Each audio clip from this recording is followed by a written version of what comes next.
బాప్తిస్మము ద్వారా విశ్వాసి దేవుని నీతిని నెరవేర్చుచున్నాడు. బాప్తిస్మమిచ్చి యోహానును బాప్తిస్మము ఇమ్మని యేసుక్రీస్తు అడిగినప్పుడు యోహాను సందేహించి, నేను నీ చేత బాప్తిస్మము పొందవలసిన వాడినై ఉండగా నీవు నా యొద్దకు వచ్చుచున్నావా అని ప్రశ్నించాడు.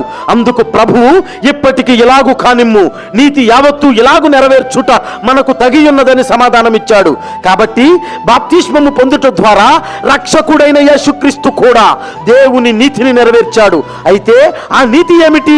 యేసు తీసుకున్న బాప్తిస్మము శిలువ మరణ పునరుద్ధానమునకు సాదృశ్యము. విశ్వాసి బాప్తిస్మము పాపము విషయంలో మరణించి నీతి విషయంలో పునరుద్ధరించబడుటకు సాదృశ్యము. అంతేకాదు, బాప్తిస్మము అనునది సంఘము యొక్క క్రమశిక్షణకై దేవుడు ఏర్పరిచిన అనుచరణ. దేవుని యొక్క ఈ ఏర్పాటును నెరవేర్చుటయే దేవుని నీతి. దేవుని నీతి నెరవేర్చుటకు యేసే బాప్తిస్మము పొందితే ఈ రోజుల్లో ఈ క్రమాన్ని తృణీకరించేవారు కూడా ఉన్నారు.